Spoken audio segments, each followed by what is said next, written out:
Chapter 19, Section 3, Regulation of Oxidative Phosphorylation.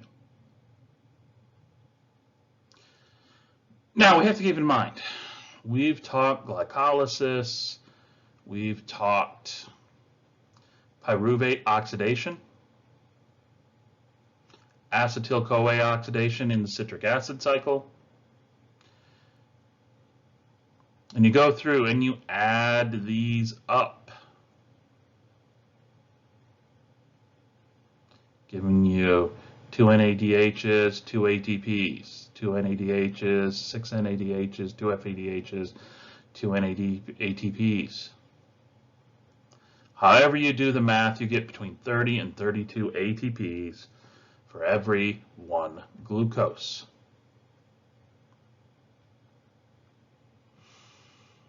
If you did the glycolysis alone under anaerobic conditions, because remember, no oxygen, citric acid cycle shuts down. Pyruvate oxidation shuts down, and all you have is this right here. Over and over and over. That's fermentation.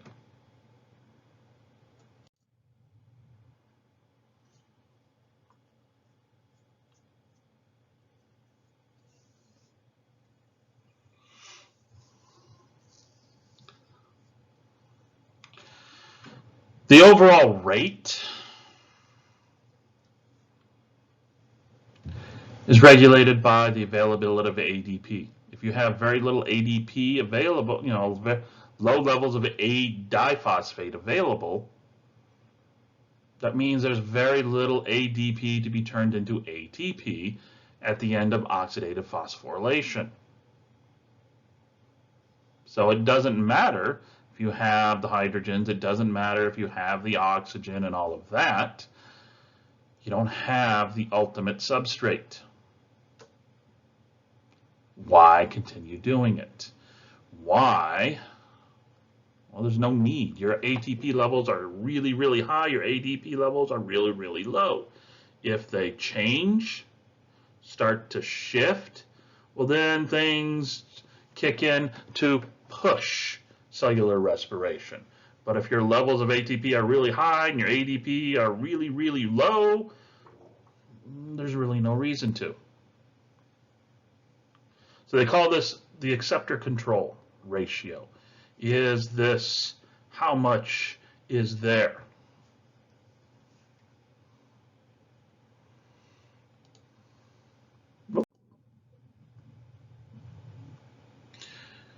They can go through and they can, do the mass action ratio, the concentration of ADP divided a triphosphate divided by the concentration of A diphosphate times inorganic phosphate. You're always going to have excess levels of inorganic phosphate there. There's always going to be the H2PO4 just there. Inorganic phosphates released due to hydrolysis of other things. Usually this is kept very, very high. Cells always want to have an excess of ATP to ADP in the ratio. So you want to keep this high. When it's lowered, not low, but starts to lower, rate of respiration increases. You start to get this go, go, go signals throughout the cell. Stuff starts to push.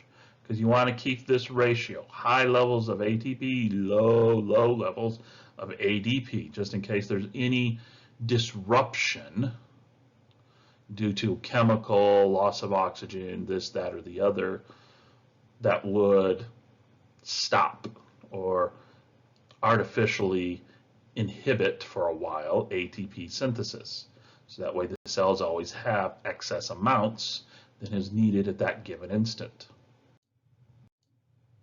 Side note, they say that if you were to stop the oxygen to a cell like that, thus no final electron acceptor, you shut down, the respiratory chain, you shut down oxidative phosphorylation, you then shut down citric acid cycle. Depending upon the cell and how much energy or what it's doing at that point in time, you can have anywhere from 30 seconds up to a minute or so of ATP that's been built up.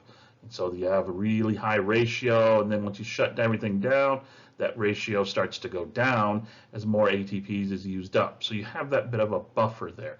And the cells want to maintain that buffer between high and low levels of ATP. Want to keep that there as long as possible.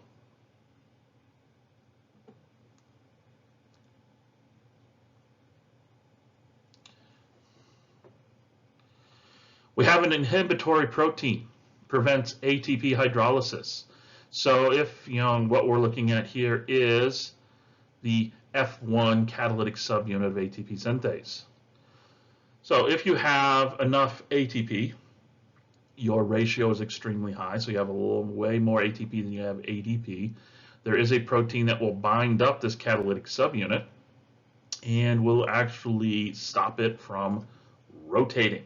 If this can't rotate, then the C ring of the F0 protein can't rotate, thus hydrogens can't flow through.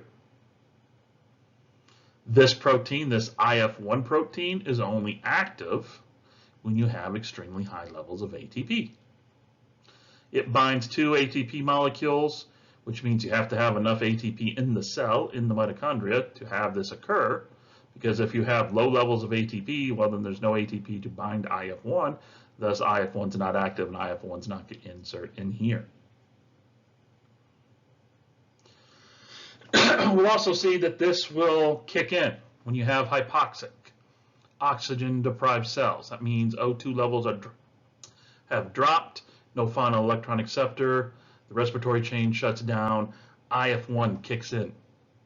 So that way, that proton motive force, which is also driving other things, remember, ADP in, ATP out, but also the H2PO4, which I'm completely forgetting what that molecule is named right now, that gets pumped in.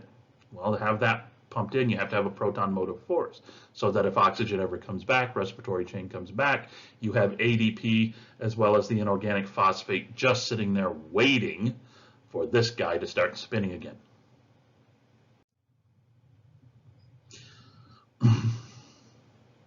Hypoxia leads to the reactive oxygen species production. So you have a couple of things kick in. That glutathione peroxidase system that we talked about in the previous section. Pyruvate dehydrogenase becomes inactive during hypoxic conditions. That was another one that could make. And then complex 4, parts of the subunits will act differently. Okay, their activity will get altered due to hypoxic conditions. So that way the low oxygen, some things will still occur, setting the cell up for the return of oxygen and to deal with these reactive oxygen species.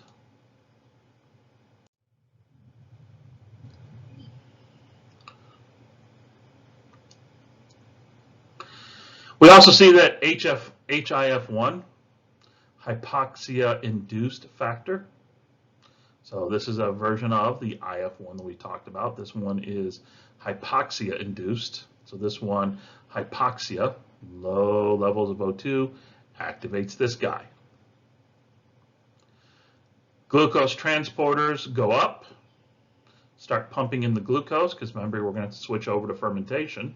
So we're going to have glucose, get that in there as much as possible.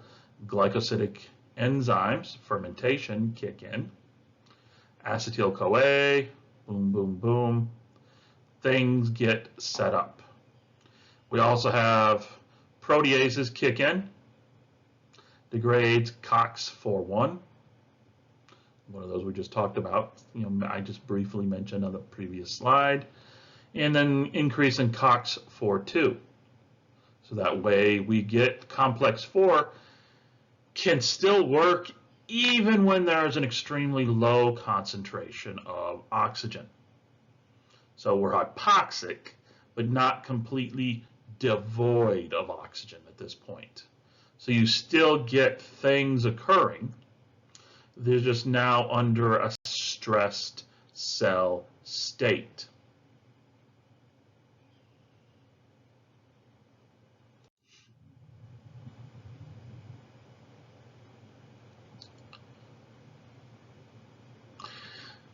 So in a lot of things, what are your concentration of ATP? What's the concentration of ADP? What's that ratio? Is it tilted one way or other? It's going to be tilted. It has to be tilted towards high ATP and extremely low ADP. If it starts to tilt in any other way, these pathways, these different things, these activities will be shut off, tuned down, or alternate kicked in. Glycolysis, citric acid, oxidative phosphorylation. High levels of inorganic phosphate means you're going to push through to glucose 6-phosphate. High levels of glucose 6-phosphate means that the rest of glycolysis is slow. Well, high levels of G6P is going to slow down or shut down hexokinase, which is taking glucose and turning it into G6P. High levels of AMP means push through glycolysis. High levels of ATP means this isn't quite necessary. Slow things down. And we see that AMP, ATP, ADP, ATP, AMP, ATP. AMP, ADP, push, push, push. High levels of ATP, high levels of NADH, which means your limited supply of NADs have all been reduced to NADH. Shut down, slow, slow. Same with the citric acid cycle. Same with oxidative phosphorylation.